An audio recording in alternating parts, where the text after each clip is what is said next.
Good morning, students. Today I am going to explain lesson 5, uh, the ailing planet, the green movement's role. बीमार ग्रह हरित आंदोलन की भूमिका। ये आप लोगों के हॉर्नबिल का 5th लेसन पढ़ा रहे हैं हम। इसके पहले वीडियो में हमने आप लोगों को यहाँ तक पढ़ा दिया है। आज हम यहाँ से स्टार्ट कर रहे हैं, ठीक है। तो one of the early international commissions which dealt inter alia with the question of ecology and environment was the Brandt Commission, which had a distinguished Indian as one of its members, Mr. L.K. Jha. प्रारंभिक अंतर्राष्ट्रीय आयोग में से वह आयोग जिसने अन्य मामलों के बीच पारिस्थितिकी एवं पर्यावरण के प्रश्न को उठाया था वह था ब्रांड कमीशन, जिसमें एक विशिष्ट प्रतिभा वाले भारतीय उसके सदस्य थे श्री एल के Jha. The first brand report raised the question, are we to leave our successors a scorched planet of advancing deserts, impoverished landscapes and ailing environment? तो पहली ब्रांड रिपोर्ट में एक प्रश्न उठाया गया था, क्या हम अपनी आने वाली पीढ़ियों के लिए एक अभिश्रापित ग्रह जिसमें बढ़ते हुए रेगिस्तान, निर्धन भूक्षेत्र और बीमार वातावरण हो छोड़ने जा रहे हैं। Mr. Lester R. Brown, in his thoughtful book The Global Economic Prospect, points out that the Earth's principal biological systems are four: fisheries, forest, grasslands, and crop plants, and they form the foundation of the global economic system. Shri Lester R Brown ने अपनी विचारशील पुस्तक the global economic prospects में बताया है कि पृथ्वी की मुख्य जैविक प्रजातियां चार हैं: मछली पालन, जंगल, चारे की भूमि और फसल की भूमि, और वे विश्व के आर्थिक प्रणाली की नींव बनाते हैं। In addition to supplying our food, these four systems provide virtually all the raw materials for industry except minerals and petroleum derived synthetics. In large areas of the world, human claims on these systems are reaching an unsustainable level, a point where their productivity is being impaired.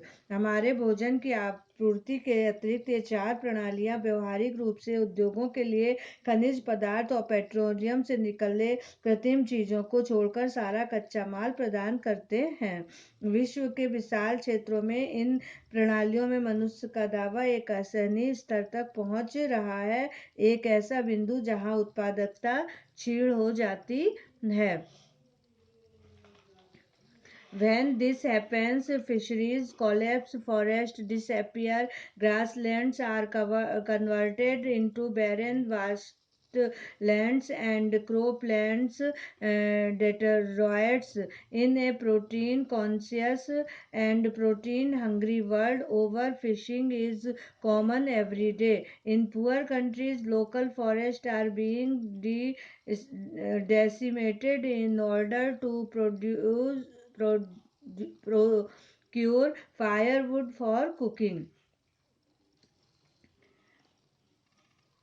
जब यह होता है तो मछली पालन मूर्छित हो जाता है, जंगल गायब हो जाते हैं, घास के मैदान उजाड़ अनुपजाई भूमि में परिवर्तित हो जाते हैं और फसल की जमीन बिगड़ जाती है। प्रोटीन सचेत और प्रोटीन की भूखी इस दुनिया में मछलियों का अत्यधिक दोहन हो रहा है। गरीब देशों में स्थानीय जंगल गायब होते जा रहे हैं क्योंकि लोग खाना पकाने के लिए पेड़ काटते जा रहे हैं।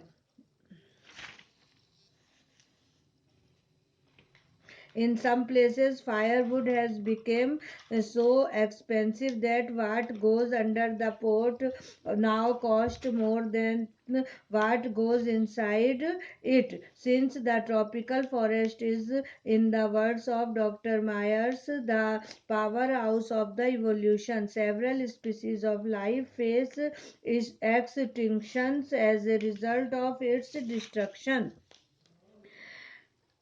कुछ जगहों पर जलाऊ लकड़ी इतनी महंगी हो गई है कि जो बर्तन में जा रहा है अंदर जाने वाली वस्तु से ज़्यादा महंगा है।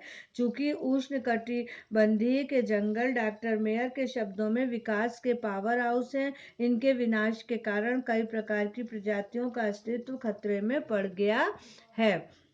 It has been well said that forest precedes mankind, desert follow. The world's ancient patrimony of tropical forest is now eroding at the rate of 40 to 50 million acres a year, and the growing use of dung for burning deprives the soil of an important natural fertilizers.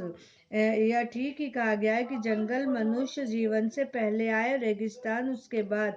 दुनिया के उष्ण कटिबंधीय जंगलों की सबसे प्राचीन पैतृक संपत्ति अब प्रति वर्ष 40 से 50 एकड़ की दर से घटती जा रही है, और जलाने के लिए गोबर का उपयोग मिट्टी को एक महत्वपूर्ण प्राकृतिक उर्वरक से वंचित कर रही है।